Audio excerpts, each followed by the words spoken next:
I'm Vanessa, 30 female. I live in a city center apartment that I designed myself, a two-story loft with floor-to-ceiling windows that overlook the skyline.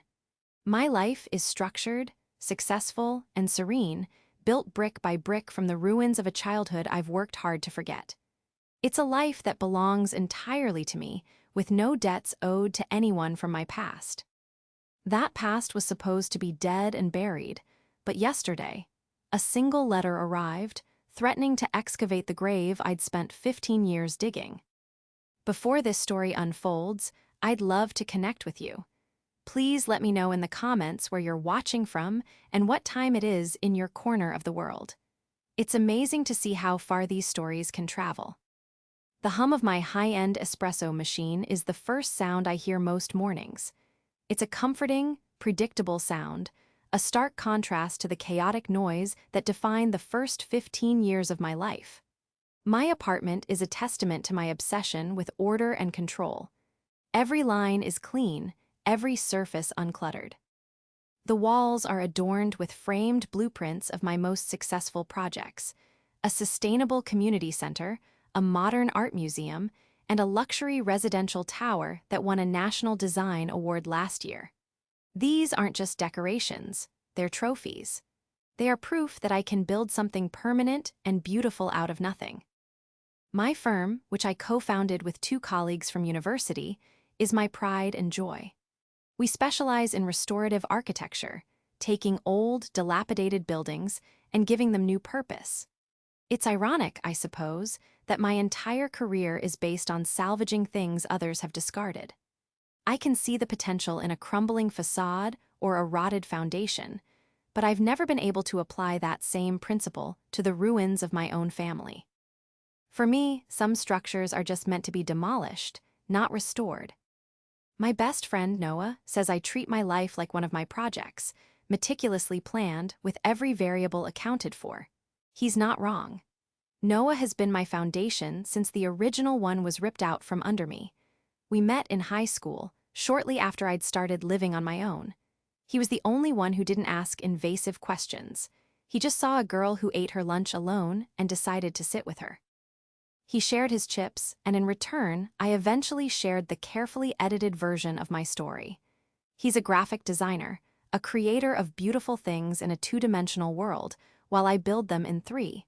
We complement each other. He brings color and spontaneity to my monochrome, structured existence. He's the only family I claim. This morning, like every morning, I was reviewing schematics for a new library project. The scent of coffee filled the air, the sun streamed through the massive windows, and a sense of calm settled over me. This was my sanctuary. This was the peace I had earned. It had been 15 years since I'd last spoken to my mother, Ruby. 15 years since she'd stood on the other side of a locked door, leaving me on the porch with my life packed into a single black trash bag. I'd made a conscious decision that day. I would never look back. I would never give her the power to hurt me again. The building's intercom buzzed, startling me. It was the mail carrier with a certified letter, something that always sent a jolt of anxiety through me. Certified letters meant business, legal notices, tax documents, things that required a signature and couldn't be ignored. I took the elevator down to the lobby, my mind racing through a list of clients and contracts, trying to guess what it could be. The envelope was thick, cream-colored, and expensive. It felt personal, not professional. The return address was in my old hometown, a place I hadn't visited in over a decade. But it wasn't the town that made my blood run cold.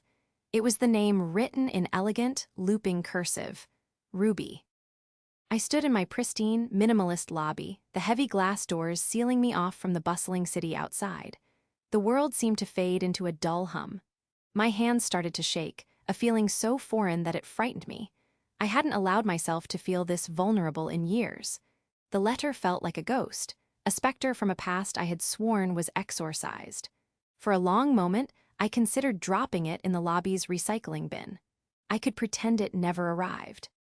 I could go back upstairs, drink my coffee, and continue designing a world where Ruby didn't exist.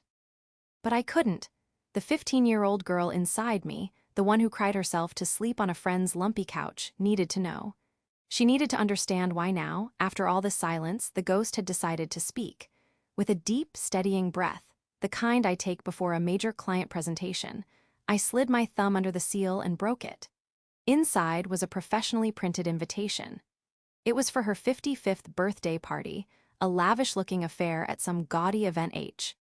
All I didn't recognize, it was a formal, impersonal piece of cardstock. But tucked inside, folded into a small square, was a handwritten note on matching stationery. The handwriting was the same, but it seemed shakier, less confident than I remembered. "Vanessa," it began, and the use of my full name felt like a stranger addressing me.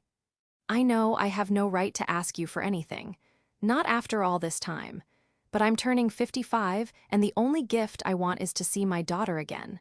Please, just for one night, I need to see you." The words were a calculated strike against the fortress I had built around my heart. They were designed to sound desperate, remorseful, but I knew Ruby. Every word, every action had a purpose that served her and her alone. This wasn't about remorse, it was about something else. Something she wanted. The cool, controlled architect in me took over. This wasn't a family matter anymore.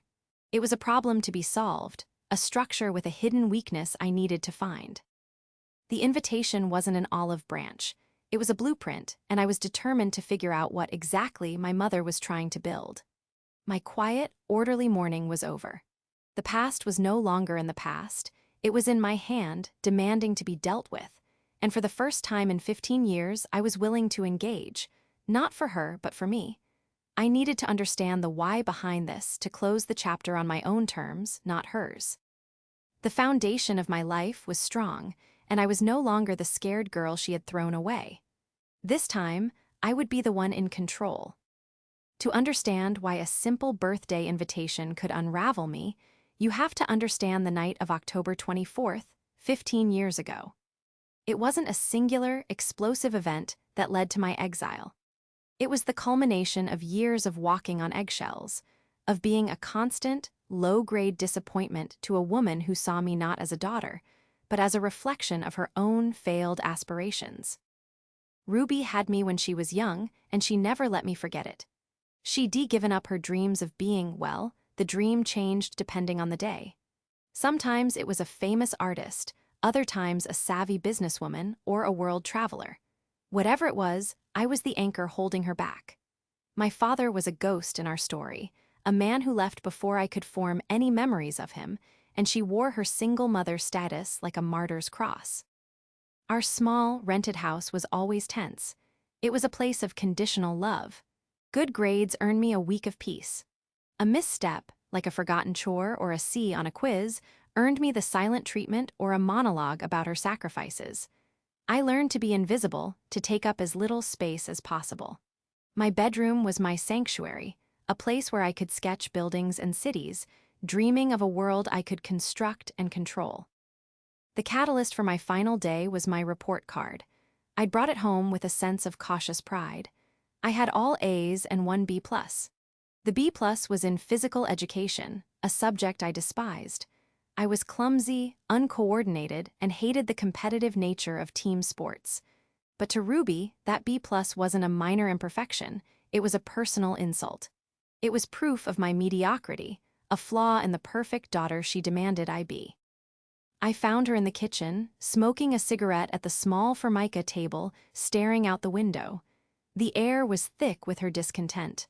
I placed the report card on the table, my heart pounding in my chest. "I got my grades," I said softly. She didn't look at me. She picked it up, her eyes scanning the page. I saw her jaw tighten as she landed on the B+. She took a long drag from her cigarette and exhaled slowly, the smoke curling towards the ceiling. "A B+, she said, her voice flat and cold.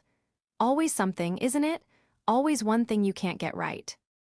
"It's just gym, Mom," I pleaded. "I have A's in everything else. Math, science, English." "Don't you understand?" she snapped, finally turning to look at me. Her eyes were hard. "It's not about just gym. It's about effort. It's about being the best. I gave up everything for you to be the best, and you can't even be bothered to run a lap properly." The argument escalated from there, as they always did. It twisted and turned from my grades to the state of my room, to the way I dressed, to the fact that I was sullen and ungrateful. I was a teenager, filled with a confused mix of fear and a budding sense of injustice. For the first time, I didn't just stand there and take it. "What did you give up?" I asked, my voice trembling but defiant. "You work part-time at the department store. You haven't painted in years. What dreams did I ruin?" It was as if I had slapped her. The rage in her eyes was terrifying. She stood up so fast her chair scraped loudly against the linoleum. "You," she seethed, jabbing a finger in my direction. "You are what I gave up, my entire life, my freedom, and I am done. I am so done." She stormed out of the kitchen. I stood there, frozen, listening to her rummaging around in her bedroom. I thought she was just going to her room to slam the door and give me the silent treatment for a week. That was the usual pattern. But she came back a minute later holding a large, black trash bag. She thrust it into my hands. "Go to your room," she commanded, her voice dangerously calm. "Pack a bag. Pack whatever you can fit in this." What are you talking about?" Panic seized my throat. "I'm talking about you learning what real life is like. You think I owe you something? You think this house, this food, it's all just yours by right? You're so ungrateful. It's time for you to figure it out yourself." I couldn't believe what was happening. It felt like a nightmare. I stumbled to my room, my mind reeling. I packed randomly, a few sweaters, jeans, my sketchbook, a handful of pencils. I could hear her in the living room, pacing back and forth, muttering to herself. When I came out, my pathetic collection of belongings rustling in the cheap plastic bag, she was standing by the front door with her arms crossed. Her face was a mask of cold resolve. She didn't say a word. She just opened the door and gestured for me to leave. The cool night air hit my face. It was dark, the streetlights casting long, lonely shadows on the sidewalk. I turned back, expecting, I don't know what I was expecting. A last-minute reprieve? A sign that this was just a cruel joke, her most elaborate punishment yet. "Mom, please," I whispered, tears finally streaming down my face. "I'm sorry, I'll do better. I'll get an A in gym." She just looked at me, her expression empty. "It's too late for that," she said. "You've made your choices, now live with them." And with that, she closed the door. I heard the deadbolt click into place. The sound was so final, so absolute. It echoed in the silent street, the sound of a locking door, the sound of my world ending. I stood there on the porch for what felt like an eternity, the flimsy trash bag clutched in my hand, hoping the door would reopen. It never did. That was the last time I saw her. That was the night I learned the brutal lesson that love could be conditional and that family was not a guarantee of safety. It was the night I became an orphan with a living mother. The memory of that click, the sound of the bolt sliding home, is a sound that has never truly left me. It was the sound of my past, and I swore it would never be the sound of my future. The invitation lay on my granite countertop, a cream-colored anomaly in my world of steel and glass. For a full day, I tried to ignore it. I went to my office, held meetings, and reviewed structural integrity reports. I immersed myself in the logic and order of my work, hoping the concrete certainty of physics and mathematics could crowd out the emotional chaos the letter had unleashed. But it was no use. In the middle of a discussion about load-bearing walls, I found myself staring blankly at a blueprint, my mind replaying the sound of that deadbolt. My focus was shattered. The life I had so carefully constructed felt suddenly fragile, as if a wrecking ball was swinging silently towards its foundation. I left work early, something I never do, and went straight to the one person who would understand without judgment. Noah's apartment was the complete opposite of mine.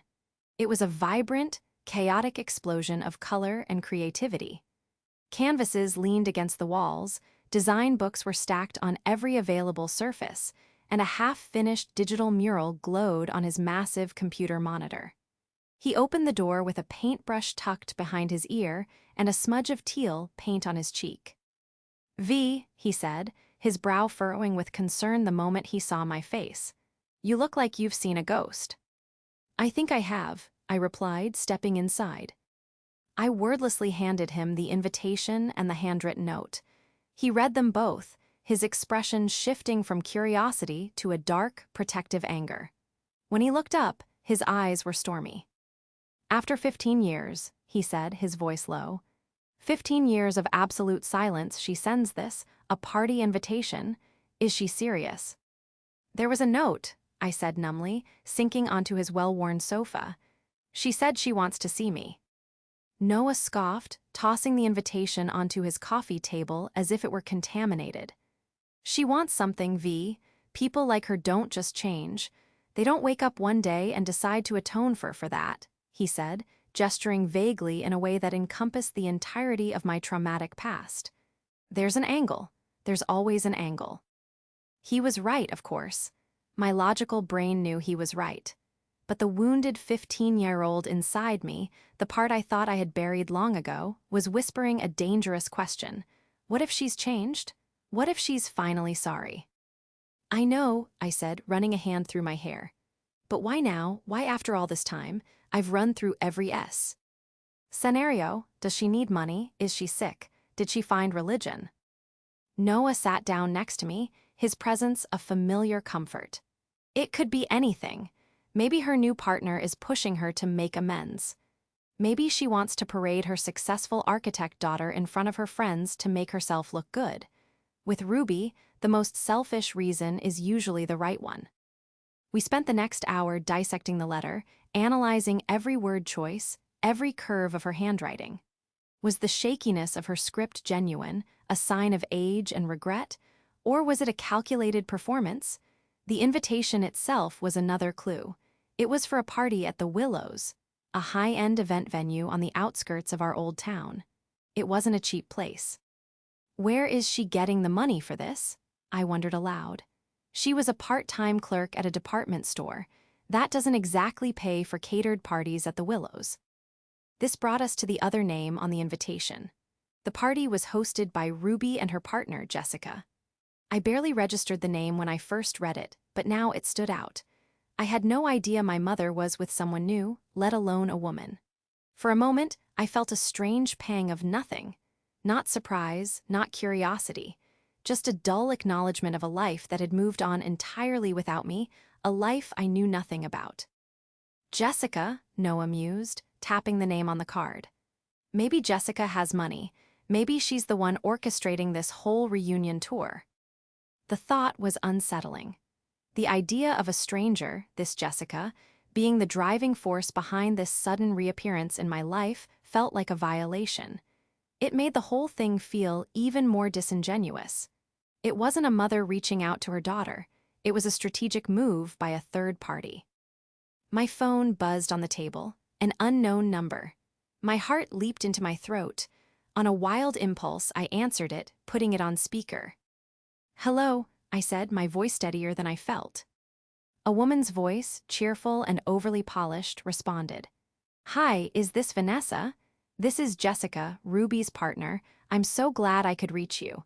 We were so thrilled you received the invitation." I was so stunned I couldn't speak. Noah's eyes widened, and he motioned for me to keep her on the line. "Ruby has been talking about wanting to reconnect with you for ages," Jessica continued, her voice dripping with artificial warmth. "She's just been so scared, afraid of rejection. I told her, she's your daughter. Of course she'll want to see you." The birthday party seemed like the perfect, low-pressure opportunity for a reunion. Low pressure? A room full of strangers while I saw my mother for the first time since she locked me out of her life. The absurdity of it was staggering. "Why are you calling me?" I asked, my voice cold. "Oh, well, I'm helping with the RSVPs, and we hadn't heard from you yet. We're finalizing the catering, and we'd love to know if we should save you a seat. Ruby would be absolutely heartbroken if you didn't come." Every word she said felt scripted, rehearsed. She was a salesperson, and I was the reluctant customer. The image of my mother being heartbroken was so contrary to the woman I knew that it was almost laughable. Ruby didn't have a heart to break. She had a mirror, and she only cared about the reflection she saw in it. "I haven't decided yet," I said. Of course. Take your time," Jessica said, her cheerfulness not wavering. "Just know that the door is open. It's all your mother wants." She said goodbye and the line went dead. I stared at my phone, a sense of clarity cutting through the emotional fog. Noah was right. This wasn't about me. This was a performance. And Jessica was the director. The ghost from my past wasn't just haunting me, it was trying to sell me tickets to a show. And I was beginning to realize that I needed to find out what the show was really about before I agreed to take my seat. The phone call with Jessica solidified one thing in my mind. This was not a simple, heartfelt plea for reconciliation. It was a coordinated campaign. The perfectly worded note, the expensive venue, the follow-up call from the chipper new partner. It all felt too polished, too strategic.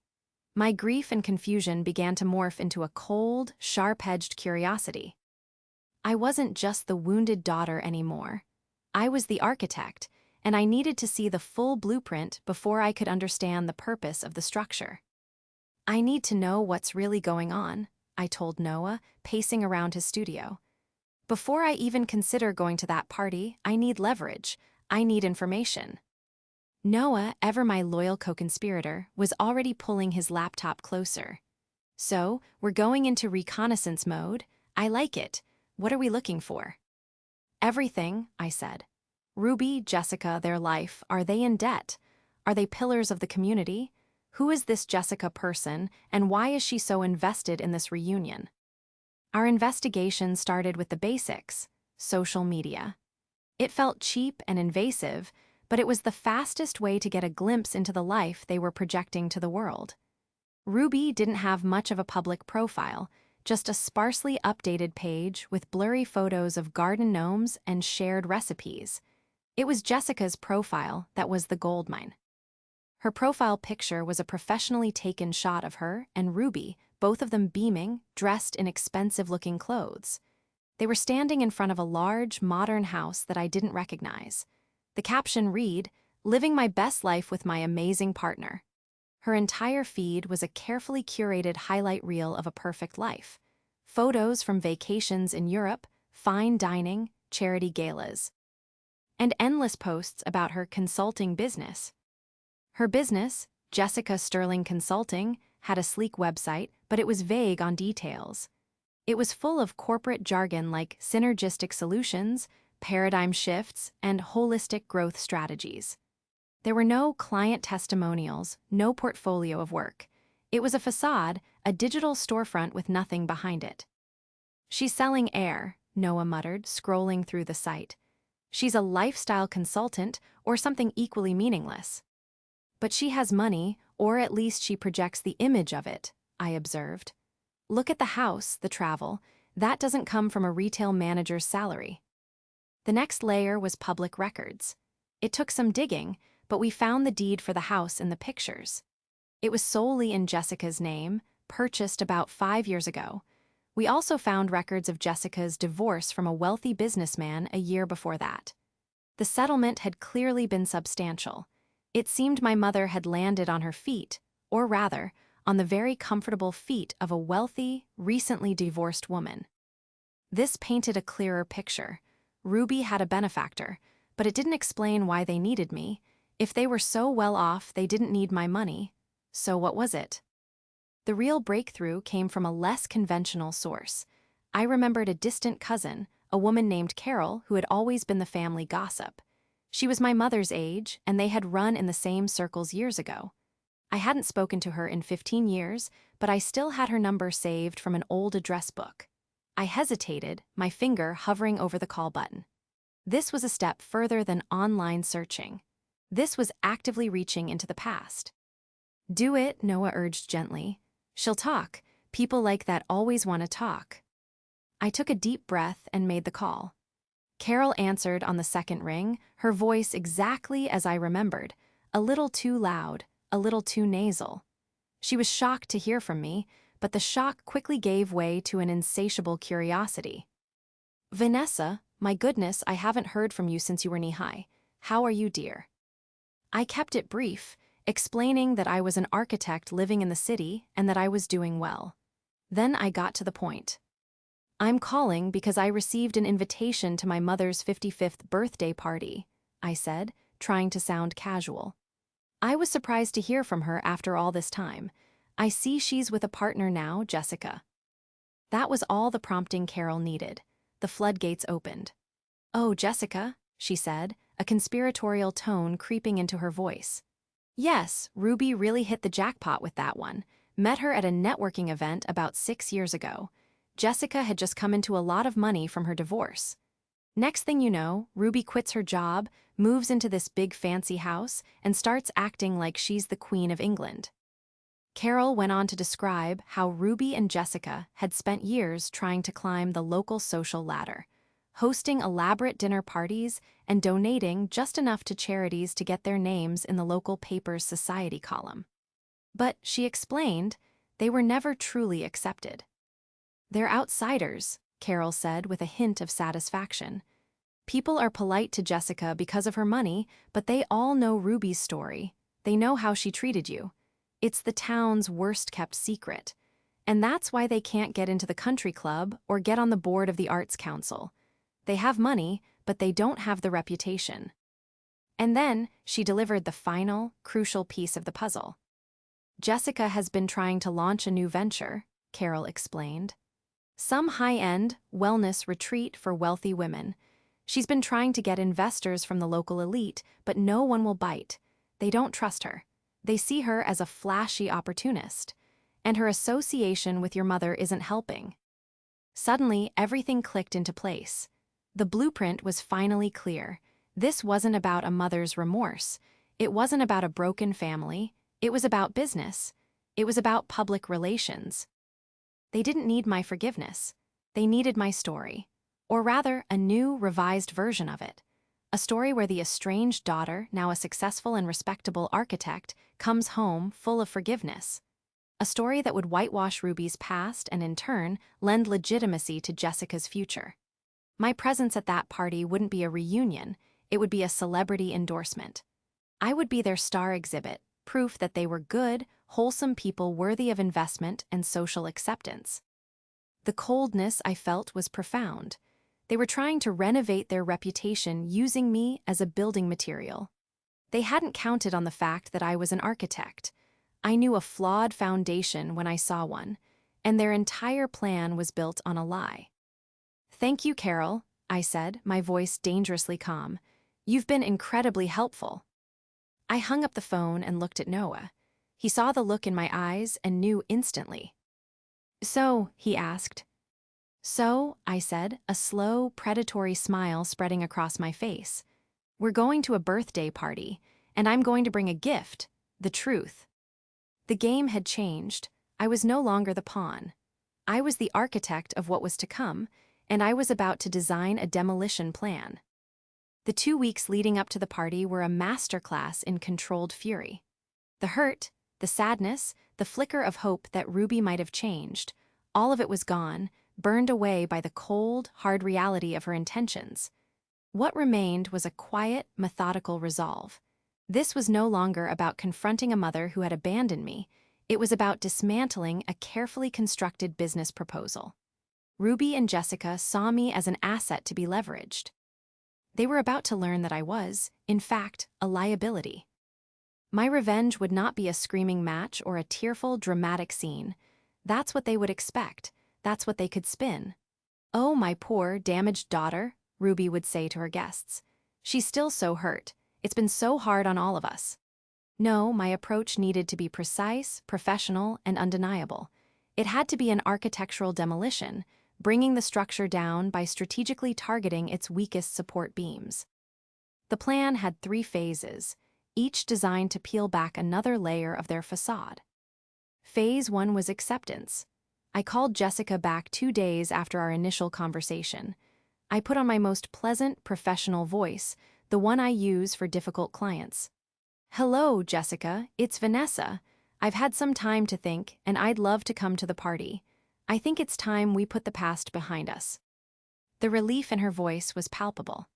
Oh, Vanessa, that's wonderful. Ruby will be absolutely over the moon. We are so looking forward to seeing you. This means the world to us. It means a lot to me too, I lied smoothly. I'll be there. With my attendance confirmed, I knew they would be broadcasting the news of my return to anyone who would listen. My name was now on the guest list, a key feature of their evening's entertainment.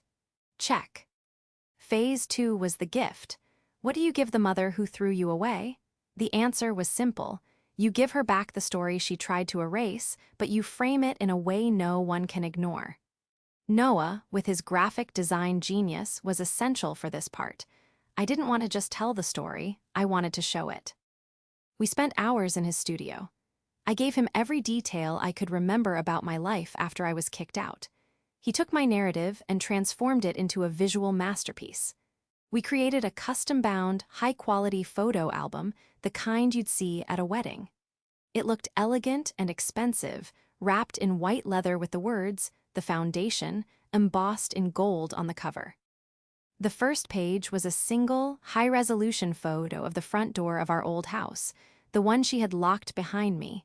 Beneath it, a simple caption, October 24th, the day our story took a new direction.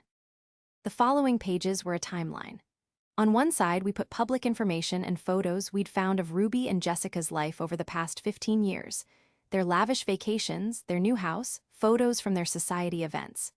On the other side, we put my story. There was a picture of the worn-out couch at Noah's parents' house where I'd slept for months, captioned my first home. There was a copy of my high school diploma, which I earned while working 2 part-time jobs, captioned self-financed education. We included a photo of me and Noah on our high school graduation day.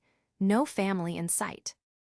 There were photos of my tiny college dorm room, my first apartment with its second-hand furniture, and the scholarship letters that had made it all possible. We included photos of me working late nights at the architecture firm I interned for, and finally, a stunning professional photo of me accepting the National Design Award. The final page was a split image. On the left, a photo of Ruby and Jessica at a charity gala, smiling for the cameras. On the right, a picture of me standing in front of the community center I designed, surrounded by the happy children who used it every day. Beneath the 2 photos, a single line of text, "We all build a legacy. This is ours." The album was a silent, devastating indictment. It didn't use angry words or accusations. It simply laid out the 2 parallel lives, the one of selfish indulgence and the one of hard-won survival and success. It was a factual, visual record of her abandonment and my resilience. It was perfect. Phase 3 was the presentation. Showing up with the gift was only part of the plan. I needed to control the narrative when I gave it to her. I knew they would try to corner me, to introduce me to their potential investors and spin their tale of happy reconciliation. I had to choose the perfect moment. The birthday speeches, of course. It was the one time during the evening when everyone's attention would be focused on a single spot. I rehearsed my speech.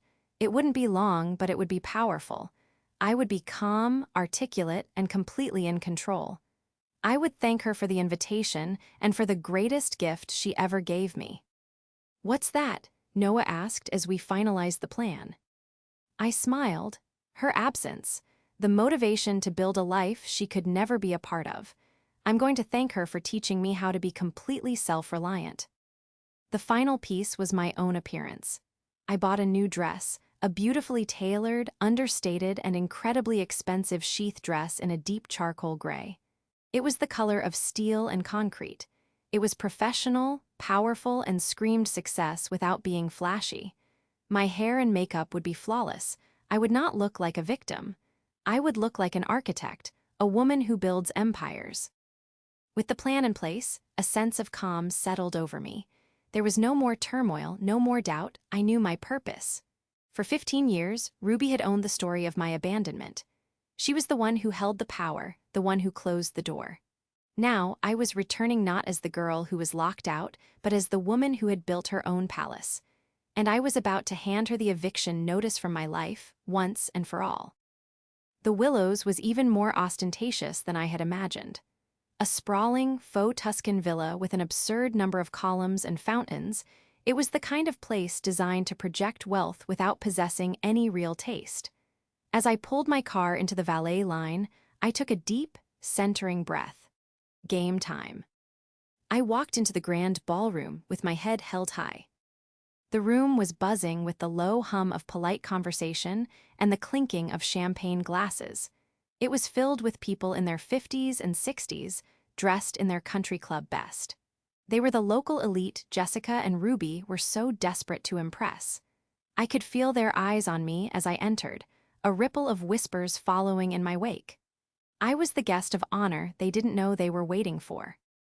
I spotted them holding court near a massive, flower-draped cake. Ruby was wearing a glittering, gold-sequined dress that was at least a size too tight. She looked older, her face a mask of thick makeup that couldn't quite hide the lines of dissatisfaction around her mouth. Jessica was beside her, sleek and poised in a black pantsuit, a predatory smile fixed on her face. She saw me first, and her eyes lit up with triumphant glee. She nudged Ruby, who turned. For a moment, as Ruby's eyes met mine, her carefully constructed composure faltered. I saw a flicker of something, shock, maybe even fear. I was not the sullen, broken teenager she had cast out.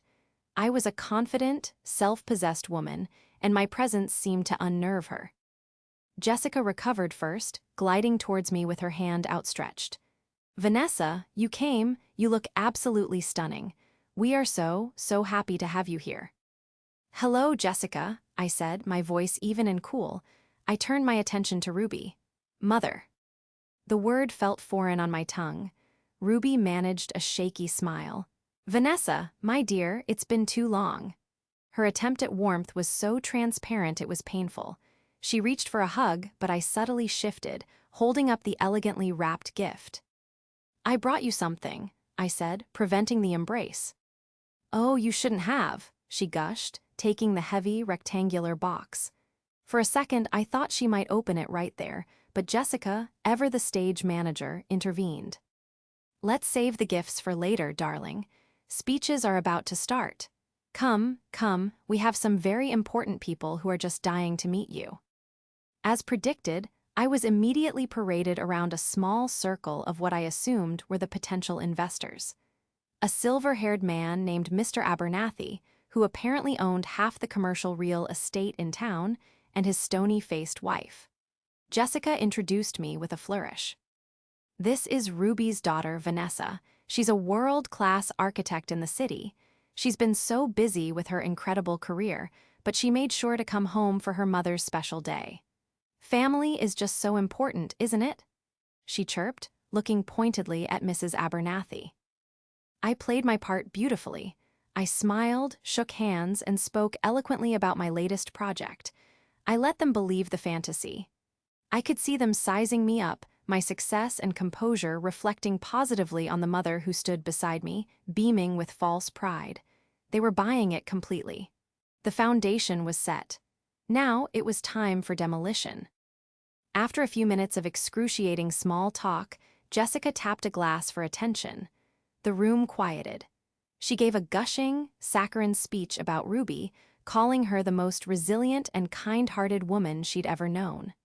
Then, she turned the floor over to the birthday girl herself. Ruby's speech was short and self-pitying, full of vague references to hard times and overcoming challenges. She ended by looking directly at me. "But my greatest achievement, the thing I am most proud of, is my daughter, Vanessa. Having her here tonight is the greatest gift of all." A polite round of applause filled the room. This was my cue. Jessica, seeing me move towards the microphone, beamed, thinking I was about to deliver the emotional climax to her carefully crafted play. I took the microphone. The room was silent, all eyes on me. "Thank you, Jessica, and thank you, Mother, for that introduction." I smiled, a calm, professional smile. "It's true that I am here tonight, and it is an important occasion. When I received the invitation, I did a lot of reflecting on the past 15 years. I thought about the path my life has taken and the person I've become, and I realized that I owe a great deal of my success to my mother." Ruby preened, a smug look on her face. Mr. Abernathy was nodding approvingly. "So, I brought a gift that I hope expresses that gratitude," I continued, my voice clear and steady. "Ruby, would you mind opening it now? I think everyone here should see it." A little flustered by the change in script, she fumbled with the wrapping paper, revealing the white leather album. She looked confused. "The foundation," she read aloud. "Please open it," I urged. Her hands trembled slightly as she opened the cover to the first page, the picture of the locked door. A gasp escaped her lips. She began flipping through the pages, her face growing paler with each turn. The photos of her lavish life juxtaposed with my struggle, the scholarship letters, the empty space where a family should have been at. My graduation. The room was dead silent. The guests closest to her could see the pages, their expressions shifting from polite interest to shock and confusion. I spoke into the microphone again, my voice ringing through the silent ballroom. My mother taught me the most valuable lesson of my life on the night she locked that door. She taught me that the only foundation you can ever truly rely on is the one you build for yourself. She gave me the gift of desperation, which became the gift of motivation. Her absence was the catalyst for my ambition. Her silence taught me to find my own voice. I looked directly at Ruby, whose face had crumpled into a mask of horror and humiliation. Jessica stood frozen beside her, her perfect smile gone, replaced by a look of sheer panic. "So, thank you, Mother," I concluded, my voice ringing with finality. "Thank you for making me an orphan. It was the greatest gift you could have ever given me. It forced me to become the architect of my own life. Happy birthday." I placed the microphone back on its stand with a quiet click that echoed like a gunshot in the silent room. I turned and walked, not ran, towards the exit. No one moved. No one spoke. I didn't look back. I had presented my final design. The structure of their lies was condemned, and the demolition was complete. The drive back to the city was surreal. The adrenaline from the confrontation slowly subsided, replaced by an unfamiliar sensation: peace. It wasn't the triumphant, fist-pumping feeling of victory I might have expected. It was a deep, quiet calm, the kind that comes after a violent storm has passed, leaving clean, rain-washed air in its wake. There were no tears, no lingering anger. For the first time, there was just silence. The ghosts had been exorcised. When I got back to my apartment, Noah was waiting for me, pacing a hole in my expensive Persian rug. He'd been blowing up my phone with texts, but I had silenced it before walking into the party. "Don't ever do that again," he said, pulling me into a fierce hug the moment I walked in. "I've been imagining a dozen different disaster scenarios." "There was no disaster," I said, my voice hoarse. "It went exactly according to plan." I recounted the entire evening to him, from the fake smiles and introductions to the final, devastating speech. I described the look on Ruby's face as she flipped through the album, the stunned silence of the room, and the panic in Jessica's eyes as her investment scheme crumbled before a roomful of her marks. Noah listened intently, a slow grin spreading across his face as I finished. That's brilliant. Not dramatic, not hysterical. Just cold, hard facts. You didn't just burn a bridge, you presented a structural analysis report on why the bridge was condemned and then dynamited it." He was right. By refusing to engage in an emotional screaming match, I had given them nothing to use. I hadn't been the hysterical, damaged daughter. I had been a calm, successful professional presenting an irrefutable case study. The gift I'd left behind would become a local legend. The story would spread through that town like wildfire, not as a messy family squabble, but as the calculated takedown of two social climbers. Carol, my gossipy cousin, would have enough material to dine out on for a year. Jessica's wellness retreat was dead on arrival. No one would invest with a woman whose partner's character had been so publicly and elegantly assassinated. In the days that followed, the fallout was exactly as I had predicted. I received a barrage of calls from unknown numbers which I ignored. Then came the voicemails. The first few were from Ruby, a torrent of rage and disbelief. "How could you do this to me? In front of all those people, you've ruined everything. You are a monster, just a cruel, ungrateful monster."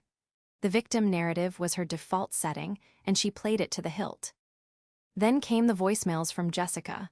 Her tone was different. It was cold, businesslike fury. "You have made a grave mistake," she said in one message. "You have cost me a significant amount of money and social capital. There will be consequences for this." It was an empty threat, and we both knew it. The only power she had was the power of perception, and I had shattered it. After about a week, the angry messages stopped. They were replaced by a new tactic: pleading. Ruby left long, rambling, tearful messages, claiming she had been manipulated by Jessica, that she had always missed me, that she was sorry. It was a pathetic, desperate attempt to rewrite the narrative one last time, but the words were hollow. I listened to them with the detached interest of an observer studying a specimen. The words no longer had the power to hurt me. I never responded to any of them. I blocked their numbers and created a filter to send any emails from them directly to the trash. Their noise was just that, noise from a world I no longer inhabited. M.O. Nth after the party, Noah brought over a bottle of champagne. He'd gotten a message from a friend back in our hometown. The news was that Ruby and Jessica had put the big house up for sale. They were leaving town. Their social experiment had failed spectacularly. They had been ostracized, their reputations in tatters. They were cutting their losses and running. As we popped the cork, the fizzing sound filled my silent apartment. It was a sound of celebration, of a new beginning. We toasted not to revenge, but to freedom. "To new foundations," Noah said, raising his glass. "To new foundations," I repeated, clinking my glass against his. That night, for the first time in 15 years, I took out my old sketchbook from that black trash bag. I had kept it all these years.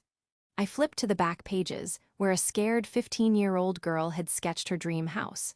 It was a place with big windows, lots of light, and strong, unbreachable walls. Looking around my apartment, I realized I was sitting in it. I had built my sanctuary. The story of Ruby is no longer the defining story of my life. It's just a preface, a chapter about the flawed materials and poor site conditions I had to overcome before I could start my real work. I am not the girl my mother threw away. I am the architect who designed her own rescue. She closed a door on me, thinking she was locking me out. In reality, she was setting me free. And this time, I was the one who got to turn the lock, closing the door on the past for good.